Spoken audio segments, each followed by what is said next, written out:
Thank you. Nikita video on कर।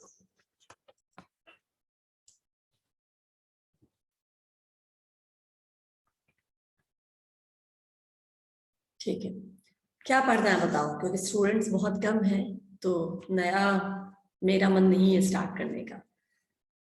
आप लोगों को कुछ पूछना है पुराना तो पूछिए, कहीं कोई प्रॉब्लम है या नहीं समझ में आया है, या फिर मैं पूछूंगी तो भी हो जाएगा रिवीजन। बताओ।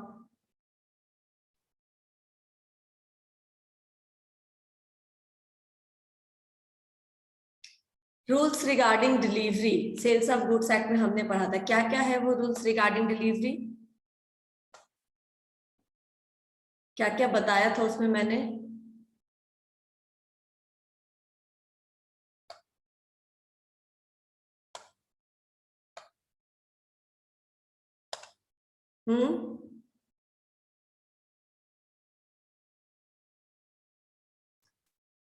रूल्स रिगार्डिंग डिलीवरी में सबसे पहले क्या है, बायर और सेलर को विलिंगली सामान को डिलीवर करने के लिए, सेलर को एंड बायर को विलिंगली पेमेंट के लिए, है ना। एक चरण तो डिलीवरी का है कि विलिंगली वो एक्सेप्ट करे, जबरदस्ती किसी को कुछ नहीं थमाना है, और जो सेलर है वो विलिंगली अपना सामान किसी को ट्रांसफर करेगा with ownership, right. Transfer of property होता है यहाँ पे, यानी ट्रांसफर ऑफ ओनरशिप होता है। और उसके बाद क्या था, concurrency of payment and delivery, यानी कि डिलीवरी एंड पेमेंट ऑलमोस्ट क्या है, unless until it is otherwise agreed, payment and delivery is concurrent process, यानी कि साथ साथ होने वाला प्रोसेस है, unless until it is agreed otherwise. ठीक है ना, मतलब कि सेलर एंड बायर के बीच में अगर ऐसा कोई एग्रीमेंट है कि हम क्रेडिट पे देंगे या इंस्टॉलमेंट में देंगे तो फिर ठीक है, अदरवाइज वो कंकरेंट प्रोसेस है।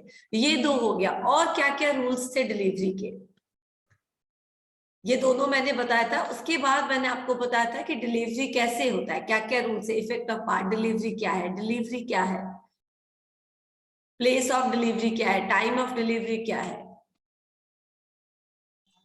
और मैम एक बायर को अप्लाई भी करना होता है डिलीवरी के लिए।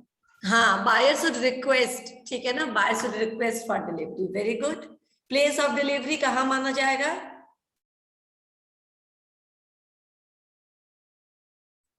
मैम जहाँ पे करेक्ट। जहाँ पे बायर है मैम उस टाइम। नहीं, जहां पे सेलर का प्लेस ऑफ बिजनेस है वही प्लेस ऑफ डिलीवरी माना जाएगा, या फिर अगर वो फ्यूचर गुड्स है, फ्यूचर गुड्स के केस में, एग्जिस्टिंग गुड्स में जहां पे सेलर का प्लेस है वहीं पे प्लेस ऑफ डिलीवरी माना जाएगा। और अगर वो फ्यूचर गुड्स है तो फिर जहां पे वो मैन्युफैक्चर हो रहा है या प्रोसेस हो रहा है वो that place becomes place of delivery, if not otherwise agreed. अगर इसके अलावा उन्होंने कुछ म्यूचुअली अग्री नहीं किया है तो normally this is the place of delivery.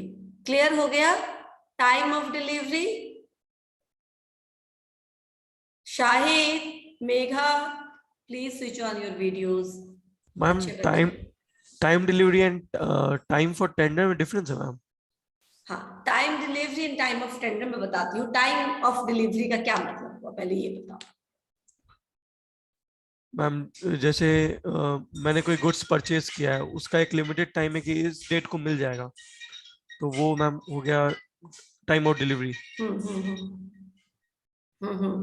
यानी जो, अगर कोई चीज जैसे कि स्पेसिफिक है और आइडेंटिफाइड है, अभी है हमारे पास, तो वो क्या हो जाएगा, वो का स्टैंडर्ड के सेंस में, नॉर्मली हम ऐसे सेल्स के सेंस में लेते हैं कि टाइम ऑफ डिलीवरी क्या होगा। तो ऑब्वियसली अगर वो एग्जिस्टिंग है, स्पेसिफिक गुड्स है और अभी है हमारे पास, तो हम एट अ टाइम दे सकते हैं, और अगर नहीं, फ्यूचर गुड्स है तो रीजनेबल टाइम लेकर के हम उसको डिलीवर कर सकते हैं। समझ में आया। Yes ma'am. ठीक है, अब बताओ, गुड्स अगर थर्ड पार्टी के पोजीशन में होगा फिर क्या जरूरी है। मैं आप लोगों से बस पूछ रही हूँ, जस्ट कि रिवीजन भी हो जाए और आपको पता भी चल जाए, कुछ नया भी नहीं पढ़ाना है। बोलो। अगर गुड्स थर्ड पार्टी की पोजीशन में है तो कैसे? Sanjali yes ma'am. बताइए आप। मैम गुड्स थर्ड पार्टी के पोजीशन में है। एक minute, Nikita, Mahima, Megha and Abhyas, don't waste my time, please switch on your video. Yes, जब तक कि रखो, ऑन रखो बाबू, कोई प्रॉब्लम नहीं। अगर तुम्हें पानी पीना हो, खाना खाना हो, you can do, but on रखो, ठीक है ना? मुझे दिखने चाहिए तुम लोग, ठीक है? मेघा तुम भी। जब तक बायर को पता नहीं चलता है वो गुड्स को होल्ड कर सकता है थर्ड पार्टी। बायर को पता नहीं चलता है तो थर्ड पार्टी होल्ड कर सकता है, ये तुमने बताया ना? नहीं संजय, यस मैम। सपोज करो I am seller, I am buyer and you are seller, ठीक है ना? और गुड्स है किसी और के पास, आदर्श के पास गुड्स है, राइट? तो उसमें डिलीवरी के लिए क्या इंपॉर्टेंट है, मैंने क्या बताया था? तब तक डिलीवरी नहीं हो सकता जब तक ये आदर्श कंसेंट ना दे दे, हाँ वो एडमिट ना कर ले कि यस, एक्नॉलेजमेंट एंड हाँ, acknowledgement is necessary, acknowledgement by the third party under whom the goods are under possession, right?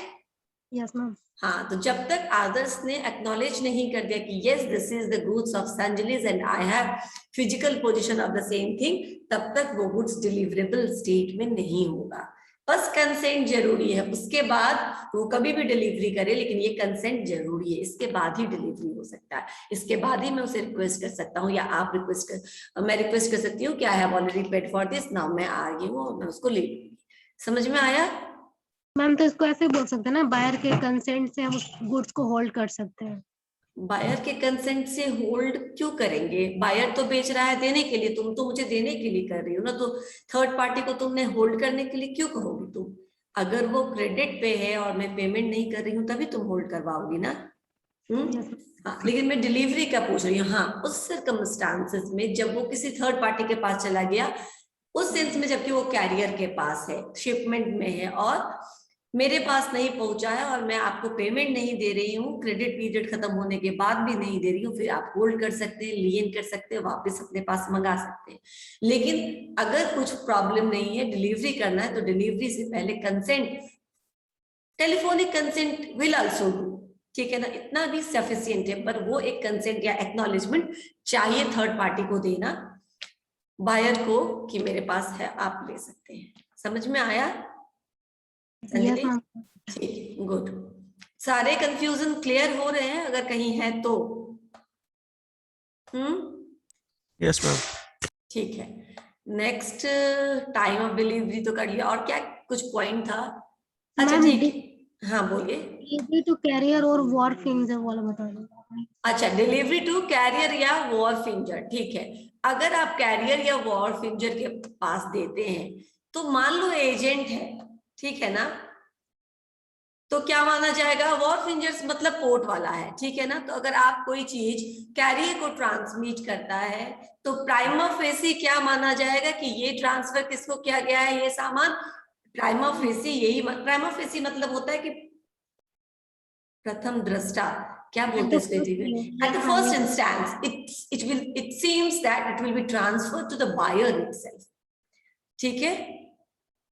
Yes ma'am. Wharf इंजर्स मतलब ये होता है जैसे पोर्ट के मालिक होते हैं, अगर हमने उनको कह दिया और सब कुछ दे दिया तो that has been now it has been transferred to buyer itself, ठीक है ना? अगर आप उनके बिहाफ में काम करें, एजेंट को देने का मतलब है कि आपने बायर को दे दिया, हाँ। लेकिन अगर आप वो राइट अपने पास रिजर्व करके रखते हैं, अगर सेलर राइट ऑफ ओनरशिप अभी भी रिजर्व करके रखा रहता है, तो फिर ये नहीं माना जाएगा कि बायर को दिया गया। तो वो कभी जैसे राइट ऑफ लियन एक्सरसाइज करना चाहता है, समझ में आया? Right of stoppage in transit exercise करना चाहता है, उस समय वो नहीं जाएगा बायर के पास। लेकिन अगर वो एग्जेम्प्ट कर देता है, गिव अप कर देता है अपने इन राइट्स को, जैसे हमने कहा था ना कि वेव ऑफ कर दिया, ठीक है ना? तो फिर वो it is suppose that it is transfer to the buyer. Sanjali? Yes ma'am, got it. Clear है या कंफ्यूजन हो गया? नो मैम, क्लियर है। ठीक है, गुड। और कोई पॉइंट इसमें? अच्छा, डिटेरियोरेशन ड्यूरिंग ट्रांजिट, ये भी एक रूल था डिटेरियोरेशन ड्यूरिंग ट्रांजिट, इसका क्या मतलब हुआ? वो किसकी रिस्पॉन्सिबिलिटी हो जाएगी? इससे क्या रिलेटेड रूल था?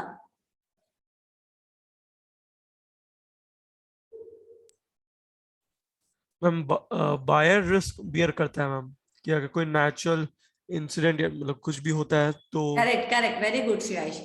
मैंने आपको बताया भी था कि आयरन रस्ट अगर नेचुरल किसी कारण से, नेचुरल किसी वजह से, इवेंट से, प्रोसेस से या रिएक्शंस की वजह से अगर सामान खराब हो जाता है इन ट्रांजिट, जबकि वो डिलीवर हो चुका है सेलर के पॉइंट ऑफ प्लेस से, ठीक है ना, उसको डिलीवर किया जा चुका है और वो ट्रांजिट में है, और इस बीच में अगर उसके क्वालिटी में, लुक में या किसी चीज में कुछ डिटेरियोरेशन हुआ, तो अगर वो नेचुरल है वो उसको रोका नहीं जा सकता है, तो इसकी रिस्पॉन्सिबिलिटी किसको लेनी पड़ती है? बायर को लेनी पड़ती है। मैंने इसीलिए आपको एक एग्जाम्पल भी दिया था कि जो आयरन मंगाया जाता है और iron over the period of time rust उसमें लग जाता है ड्यूरिंग ट्रांजिट, तो ये जो बायर था वो उसको रिजेक्ट करना चाह रहा था, लेकिन सेलर ने कहा कि नहीं, ये चूंकि नेचुरल प्रोसेस है, इसमें कुछ किया नहीं जा सकता है और इसमें सेलर की कोई गलती नहीं है, तो फिर ये आपको एक्सेप्ट करना पड़ेगा। ये सेलर की रिस्पॉन्सिबिलिटी नहीं, बायर की रिस्पॉन्सिबिलिटी होती है।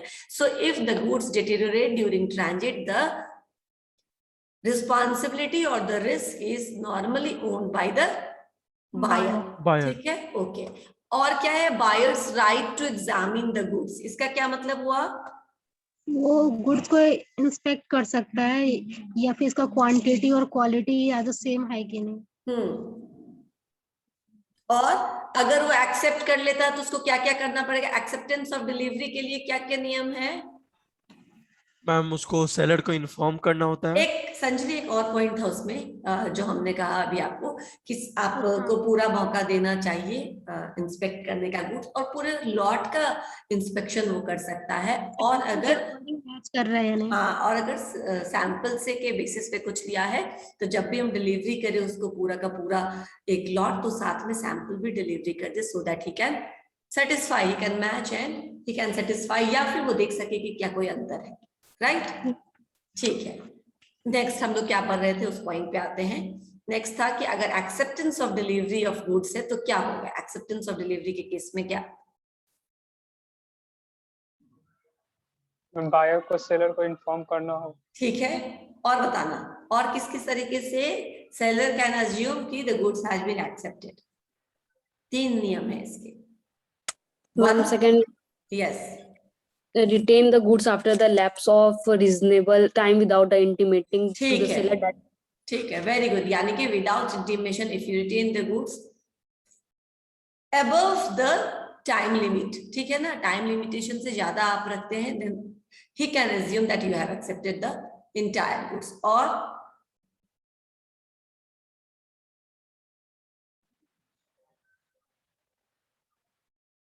एक और है, याद करो जल्दी से।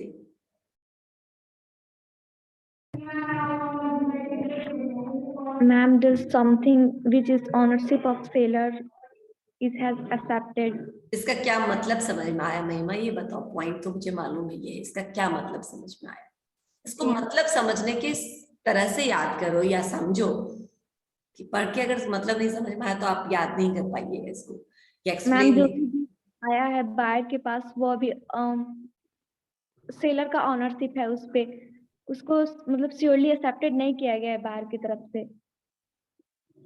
नो, ये नहीं मतलब हुआ। आपको संजली कुछ समझ में आ रहा है? सुयश तुम्हें कुछ समझ में आ रहा है? आदर्श तुम्हें कुछ समझ में आ रहा है? शंकर संस्कार तुम्हें कुछ समझ Yes, में आ ma'am. रहा है? तो goods has been passed। हाँ। ये जो तीसरा है, देखो, एक तो तुमने बोला कि अगर हमने कुछ एक्सेप्ट किया तो आई शुड इन्फॉर्म कि I have accepted the thing. अगर हमने एक्सेप्ट नहीं किया लेकिन रिजेक्शन का इंटीमेशन नहीं दिया, ठीक है, और टाइम पीरियड बीत गया, तो भी माना जाएगा कि आपने एक्सेप्ट कर लिया, क्योंकि आपने रिजेक्शन के बारे में बताना आपका ड्यूटी था जो आपने नहीं बताया, तो भी वो एक्सेप्टेड माना जाएगा। And Nikita is today, Nikita is absent in the class, right. अब मैं इसके ऊपर डिस्कशन नहीं करना चाहती। एंड थर्ड पॉइंट क्या था हमारा? थर्ड ये था, अभी जो महिमा ने बताया उस पॉइंट का ये मतलब था कि अगर मैंने आपको ये मोबाइल डिलीवर किया, ठीक है ना, आपको ये मोबाइल नहीं रखना है, रिजेक्ट करना है, तो आप मुझे इंटीमेट कर दीजिए, आप मुझे वापस रिटर्न कर दीजिए, या कम से कम मुझे इन्फॉर्म कर दीजिए कि मुझे नहीं रखना, तुम ले जाओ अपना पार्सल, वापस ले जाओ, ठीक है। लेकिन आपने क्या किया, आपको रखना नहीं, आपने रिजेक्ट कर दिया, but you start using this, that means this is the interference with my ownership right, right. मेरा मोबाइल था, अगर तुम्हें नहीं चाहिए तो वापस करना चाहिए था। अब now you are acting as your owner because you are using this mobile, so what will I assume, I will assume that you have accepted my delivery, right. Sanjali, Mahima, समझ में आया? जब आप ओनर की तरह बिहेव करने लगता है, when the buyer behaves like owner, then he becomes owner, and then the seller will assume that you have accepted the goods. Obviously कोई भी ऐसा समझेगा जब आप यूज कर रहे हैं, तो इसीलिए रिटर्न एक्सचेंज से पहले भी होना चाहिए कि goods should be in returnable state, आप उसको यूज नहीं करेंगे, सील पैकेजिंग सब कुछ एज इट इज इंटैक्ट रहना चाहिए, तभी वो आपका सामान वापस होता है। समझ में आया? यानी आपने सेलर के राइट ऑफ ओनरशिप के साथ कोई इंफ्रिंजमेंट नहीं किया है, कोई इंटरफेरेंस नहीं किया है। क्लियर? अब ये पॉइंट भी याद रहेगा। गुड। मतलब मैम इंटरफेरेंस नहीं कर सकते, क्लियर करना पड़ेगा ही ना। इंटरफेरेंस नहीं कर सकते, क्लियर करना पड़ेगा। अब मैं तुम्हारा मतलब नहीं समझी, तुम समझाओ मुझे। मैम मतलब जैसे वो मोबाइल दिया था, मैंने उसको इन्फॉर्म नहीं करा कि मेरे को नहीं, मैं यूज कर रहा हूँ, मतलब मैं क्लियर नहीं किया हूँ, मतलब तो वही मतलब ऑब्वियसली आपका यूज करना मतलब मेरा ओनरशिप खत्म हो गया ना, जिसका होगा वही यूज करेगा, राइट। क्योंकि ये अभी आप खरीद रहे हैं, बेलमेंट नहीं है, बेलमेंट में यूज के पर्पज से, लेकिन अभी तो खरीदारी हो रही है ना, हायर परचेज कुछ नहीं है, रेंटिंग नहीं है, हायरिंग नहीं है, बेलमेंट नहीं है, कुछ नहीं है, it is complete transfer of ownership. यही होता है ना सेल्स में।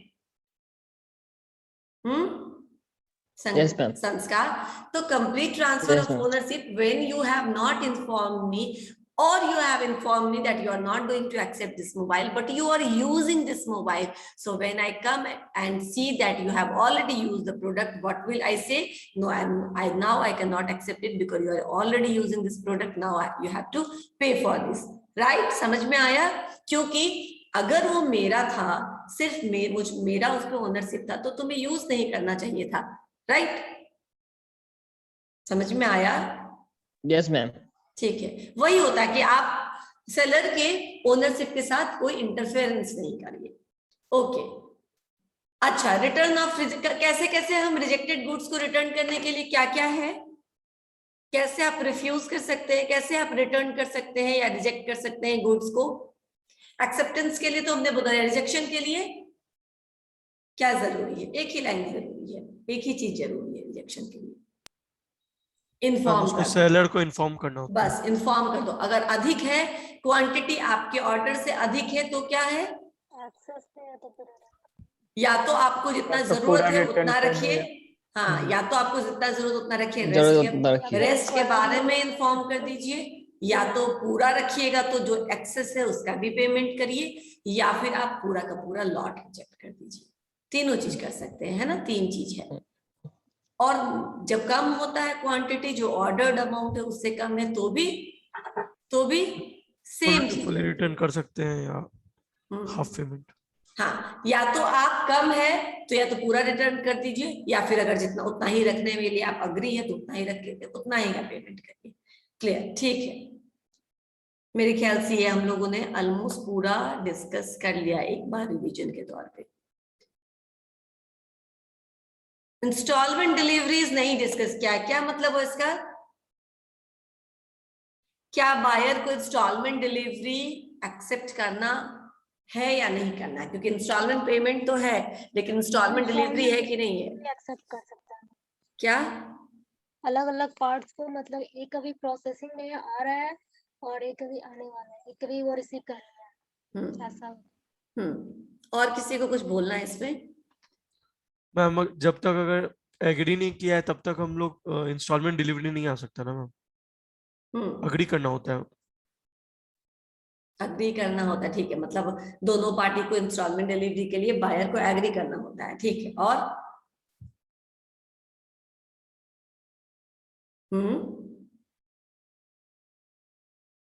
ठीक, मैं थोड़ा इसको समझा देती हूँ। सही है, अगर बायर अग्री करता है कि हाँ ठीक है I will accept instalment delivery, उस केस में ठीक है, नहीं तो बायर के की कोई कंपल्सन नहीं है कि वो इंस्टॉलमेंट डिलीवरी को एक्सेप्ट करे। अब मैं आपको बताती हूँ वैसी चीज जिसका सपोज करो कि पार्ट्स है, ठीक है ना, मतलब फर्नीचर हम मान लेते हैं। अब फर्नीचर बहुत बड़ा पलंग है, सोफा है, वो एक क्या कहते उसको, ठेला या एक पिकअप वैन पे नहीं आ रहा है, राइट। 2 पिकअप वैन पे उसको करना पड़ा, एडजस्ट करना पड़ा। एक पिकअप वैन आपके पास जल्दी पहुंच जाती है 5 बजे, और दूसरा रास्ते में है, खराब हो जाती है, गाड़ी खराब हो जाता है, उसको पहुंचने में 4-5 घंटा भी और लगेगा। तो क्या हम इसको इंस्टॉलमेंट डिलीवरी मानेंगे और नहीं एक्सेप्ट करेंगे? नहीं, since the first transfer of good is the part of the complete transfer, right. उसका भी दूसरा पार्ट भी ऑलरेडी ट्रांजिट में है, वो फंस गया है कहीं पे, वो भी आपको मिल जाएगा। That mean intentionally the whole part has been delivered by the seller to the buyer, right. तो ऐसे डिलीवरी को एक्सेप्ट करना पड़ेगा। समझ में आया? समझ में आया? ऐसा installment you have to accept, क्योंकि the whole thing has been already delivered, बस एक आपको पहुंच गया और दूसरा अभी तक प्रोसेस में है या ट्रांजिट में है। समझ में आया? Yes, ma'am. लेकिन अगर एक ही पार्ट है, जैसे कि ये लैपटॉप है, लैपटॉप के तो बहुत सारे पार्ट्स का मैं नाम नहीं जानती हूँ, लेकिन तभी इसके बहुत सारे सॉफ्टवेयर होंगे, ठीक है ना, माइक। Yes, ma'am. तो ये मान लो कि मैं इसको आपको पार्ट में भेजूं, देन आप एक्सेप्ट करेंगे क्या? No, ma'am. वैसा इंस्टॉल, मैंने इसीलिए बोला था कि जब कोई चीज जब एक साथ आना होता है, कंप्लीट सेट आना होता है, उस तभी वो मेक सेंस करेगा। तो वैसे चीजों को कंप्लीट सेट भेजना चाहिए। मोबाइल एक बार भेज दिया, चार्जर एक बार भेज दिया, ईयर बट एक बार अलग से भेज रहे हो तो भी वो नहीं एक्सेप्टेबल है, क्योंकि ये पार्ट है जो कंप्लीट सेट की तरह हमारे पास आना चाहिए। समझ में आ रहा है? एक पैकेट के अंदर आना चाहिए। तो ये इंस्टॉलमेंट डिलीवरी एक्सेप्टेबल नहीं होगा अगर आप एक ही कंप्लीट पार्ट का अलग अलग पार्ट पुर्जा डिलीवर कर रहे हैं तो। लेकिन जो मैंने पहला वाला केस बोला वो एक्सेप्टेबल होगा। क्लियर? ठीक है, ठीक है। तो अब मेरे ख्याल से ये हमने रूल्स ऑफ डिलीवरी पूरा डिस्कस कर लिया है, रूल्स रिगार्डिंग डिलीवरी, है ना। इसमें अब तुम लोगों को कंफ्यूजन नहीं होना चाहिए। डिलीवरी है क्या? डिलीवरी मानते किसको है हम? Delivery of ownership. हाँ, और डिलीवरी ऑफ ओनरशिप तो समझ में आ गया, और क्या? मैंने पहले बोला था कि ये डिलीवरी दोनों पार्टी अग्री होने चाहिए इस पॉइंट पे, कि एक पार्टी लेने के लिए अगर आपने किसी से जबरदस्ती पोजीशन ले लिया है तो that is not regarded as delivery, right. It should be willingly, ठीक है ना। विलिंगली जब आपको ट्रांसफर किया जाता है तभी हम उसको डिलीवरी बोलते हैं। मेरे ख्याल से शायद पॉज हो गया है। हाँ, कुछ देर के लिए रुक गया था क्या? Yes, ma'am. Yes, ma'am. ठीक है। मैंने बोला कि जो डिलीवरी है वो तभी लॉफुल डिलीवरी माना जाएगा सेल्स ऑफ गुड्स एक्ट में जब वो अपने इच्छा से सेलर बायर को ट्रांसफर करे। किसी का चोरी किया हुआ सामान, किसी का जबरदस्ती लिया हुआ सामान, या किसी पर रास्ते पर गिरा हुआ सामान हमको मिल जाता है, that is not considered as delivery, right. चलो, ये पूरा हो गया। अगर आई डोंट थिंक